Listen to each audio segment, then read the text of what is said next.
Welcome back. This is Biology, Chapter 4, Section 2. We're going to talk about what shapes an ecosystem and also talk about the different types of components of an ecosystem that will influence how that ecosystem ultimately turns out, its productivity, what types of vegetative cover it has, etc. And so there's two main factors that we talk about when we talk about an ecosystem.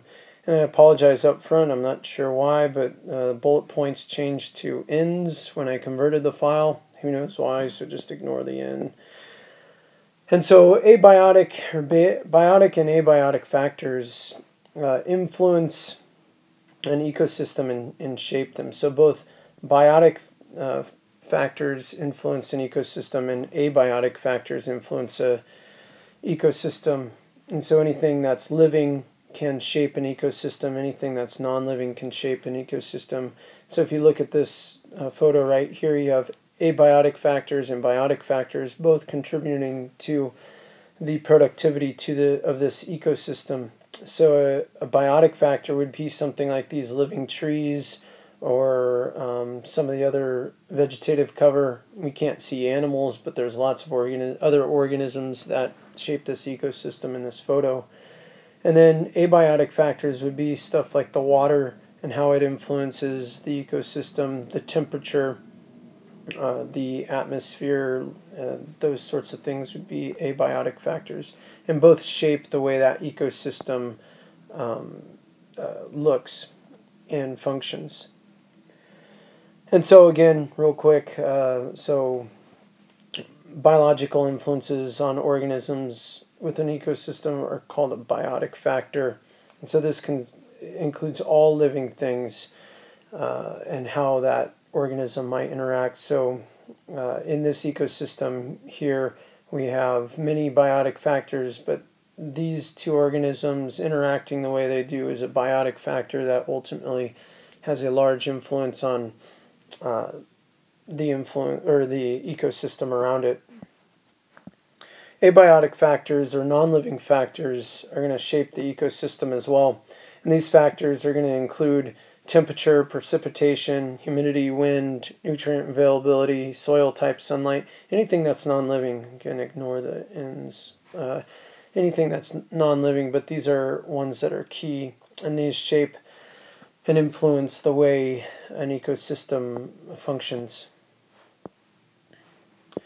And so these two factors are going to ultimately determine the survival and the growth of an organism, and then the productivity of an ecosystem in which the organism lives. And so some ecosystems are more productive than others. They have more energy available, and so therefore they can support more organisms at one time. And so the tropical rainforest is very productive because it has a lot of sunlight, a lot of water.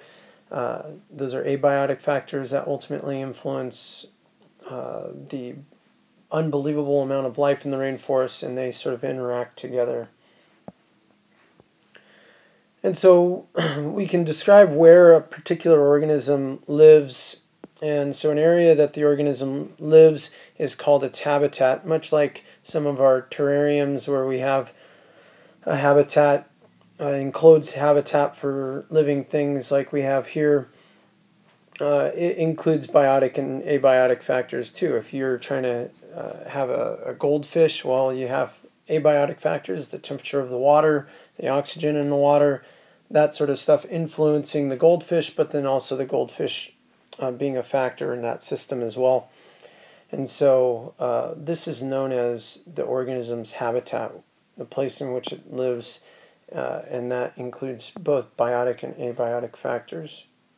Organisms are going to have a niche, and a niche is a very important thing to understand. And this is going to be the full range of physical and biological conditions in which the organism lives. And then the organisms is going to use those conditions in order to survive.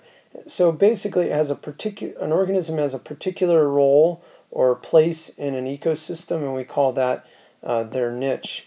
I think I like to use this example. A baseball team. In baseball team, each individual player has a particular niche on the team, a particular role, and they can't occupy the same space or the same role at the same time. They may be similar roles, but they can't have the same role. And so a pitcher has his role on the team, whereas a first baseman and an outfielder have their role on the team. And they can't occupy that same space at any given moment. And so you can consider, each baseball player's position as their niche on the team.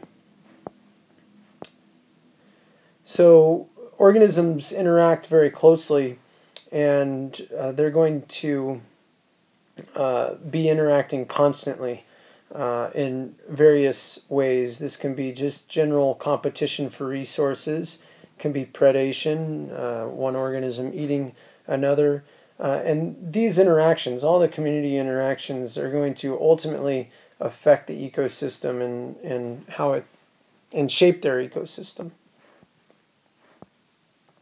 So the first thing is we all must have resources. So resource is a necessity of life, right? Water, nutrients, light, food, and space. And so that's what we have here: food, water, and shelter, and spaces. These are all resources. And so organisms are going to compete with other organisms in order to obtain those resources. And so they compete constantly, they interact constantly in order to obtain enough water, enough food, enough space, etc. And so oftentimes this interaction, this direct competition, is going to result in a winner and a loser. And so it is a competition where you have a species that wins that resource and another that does not win that resource.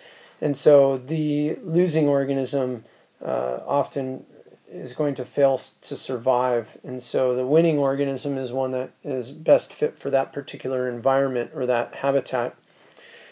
And so we call this the competitive exclusion principle, and this just states that no two species can occupy the same niche in the same habitat at the same time.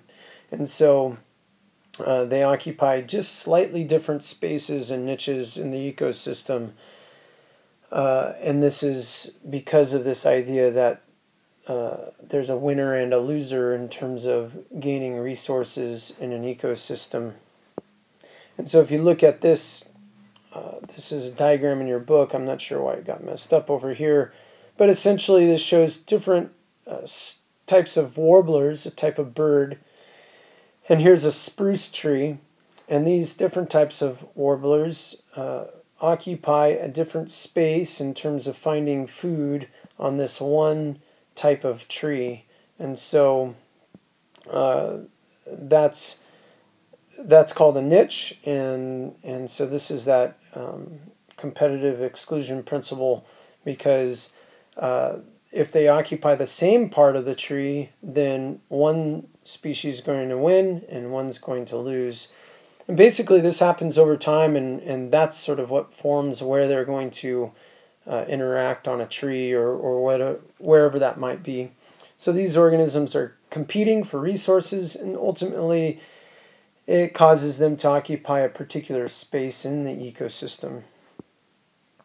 One thing we talk about is called predation, and you're familiar with predators, and so predation is when one organism captures and feeds on another organism. That's predation.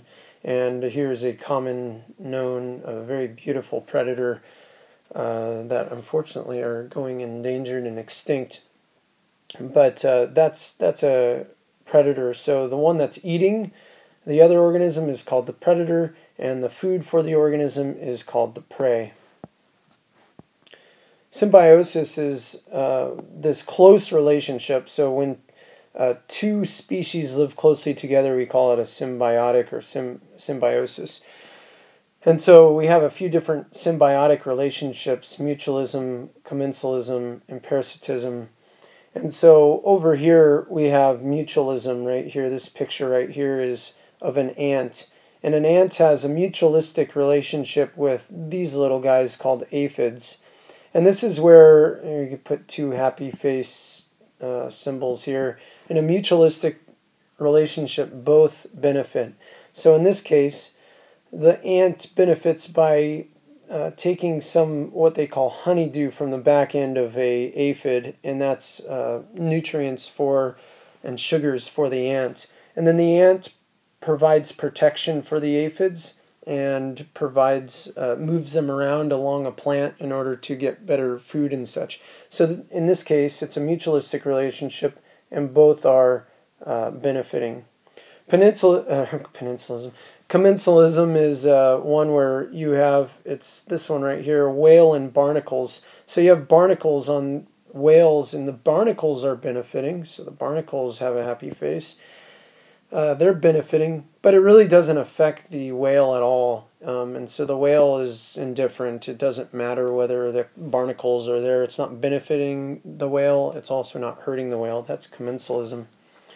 And then over here we have parasitism, and nobody likes a parasite, and this is because one organism benefits and one organism does not. In fact, it harms that organism. So what you have here is a tick, and a tick is can go on your dogs or even you and suck your blood out, and this is very bad for you, but it's very good for the tick, and we'll talk more about each one of these relationships at another time. So there's the definitions of those. Ecological succession is a very important thing to understand, and so as an ecosystem changes, older inhabitants gradually die out and new organisms move in, causing further changes in the community. So disturbance, a natural or a human disturbance, can cause what we call ecological succession. And so because of time, I'm going to have to go right to here. We have, this is an example of ecological succession. Mount St. Helens back in the 80s. This is a volcano, and you can tell it's a ecosystems that's thriving, has large trees, and is completely functioning. And then in, I forgot what year, in the 1980s, it erupted, killing all life in every direction of the blast. And so it goes back to a state where no life exists, and basically all the ecosystem is destroyed. And then slowly but surely, as you see here, you see species starting to come back in over time. And these first species are called pioneer species. And so this is called ecological succession, where you have a progression of one ecosystem being changed to another ecosystem over time. And eventually you'll get trees and such in this ecosystem. We'll spend more time with ecological succession another day. Because there's a lot to know in ecological succession. And lastly, that healthy ecosystems usually recover from natural disturbances, but they may not recover from long-term human-caused disturbances.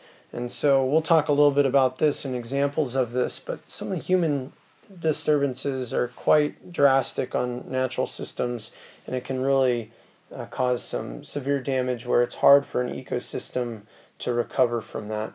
So we'll get in more details. Make sure to read your text, and that is chapter 4, section 2.